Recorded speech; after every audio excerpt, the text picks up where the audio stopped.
Igbo ndị ọma na-ege m ntị biko na ihe a bụ update concerning ana Father na-azọ na Anambra State with ndị nwana. Eweteburu report wee sị na that video na mpere special interest na ya ka mmalike n'ebe anya bụ okwu ihe ebi. So kita anụ ana the okwu ka na-aga on. Mana unfortunately this video kwunu ya afụ mgbe eji okwu na be igwe ma mgbe ekwuchara okwu dị anya n'ime that. So I was waiting for report ka mfukene mgbe Father he released this statement suki nekwa mgbe nkwụrụ ụgwọ ana nekwa mgbe m na onye reachla agreement na his signature somewhere here na payment receipt do na nke na nke ọzọ. Nothing. Or this guy na fight against the church or not na fight Christianity. It is not like that. Father, this thing has been tabled to your doorstep. Okay, bịa gosi anyị.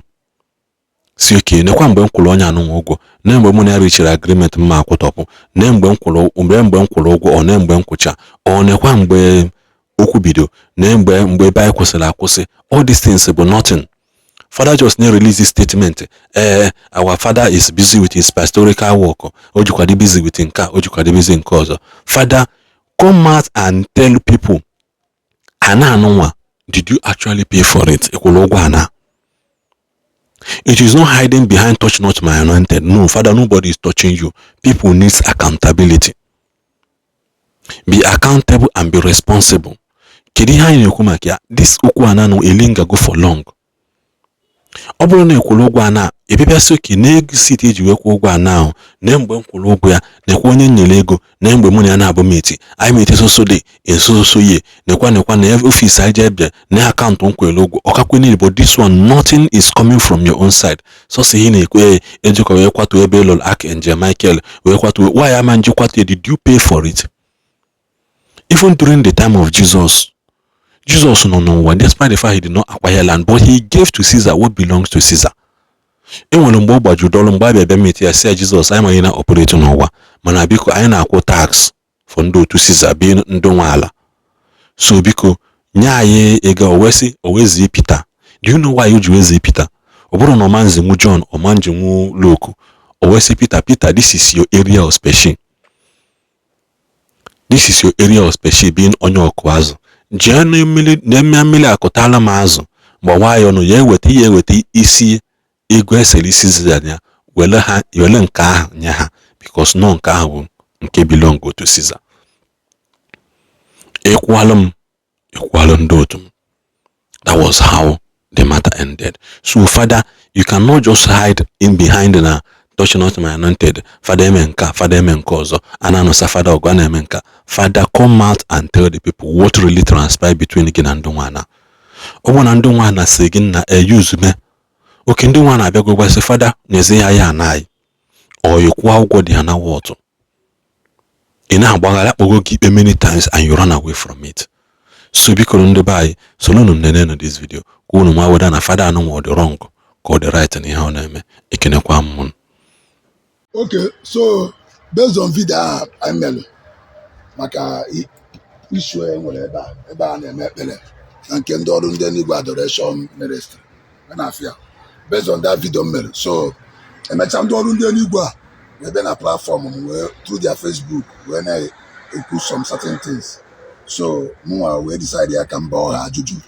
So we direct ya na nchi maye na-eme ebe na nje na Paris Igwe Oposi Igwe Chidibemezi Weka the third of Oposi nga ka mote hint of ihe na-eme. So since na-achọ ka esi nweta Igwe mana yesterday I was lucky. I wee je ebe a wee fi Igwe wee jụọ Igwe gbasara ihe a na-eme ebe a. Igwe wee sị yes na-esogo ikpe one of the cases n'ihe a na-eme ebe a. Onye petition no Father na office ya na Paris ya we set up committee. The committee were constituted with the priest corporation and everything. After everything at the end of the day, Father keep them man. Father not trespass na money ya because according to them, according to Igwe, I'm quoting the Igwe of Obosi now. Yesterday, now some of the statue which are there. I will see a move away about trespassing and money. So a lecture now agree what to do. The lectures here and the thing I work on the Father changes here. So you are waiting this petition. Then I have Imobi Eziweka the third, His Grace Most Reverend Dr. Valeria Madiko Okeke, Archbishop of Onitsha. Efria, original copy corrected by me, Mas Pascal Chukwu, date 30th March 2022. Title, On Christian Conduct and Activities of Reverend Father Jude Uchebusi, proprietor of Orunde Igwe Adoration Family Obosi. Passionate appeal for your intervention to prevent unsavory escalation. So, all from Paris Council with this akwụkwọ ha nwanyere m ya iji gosi na petition ha dere to Archdiocese, and o kwuru na after this petition na the diocese sent 3 notable priests ọ bụkwara afa ha to him, even with the priest ha wee bịa ụdị na na-eme udo, even na Father Jude socha wee bịa ayọcha ya biko ya wee na-agwa ha kedu ka Paris Igwe ga-esi kpechi ikpe Father Jude ya ekworo after ka emechara the whole thing emelu.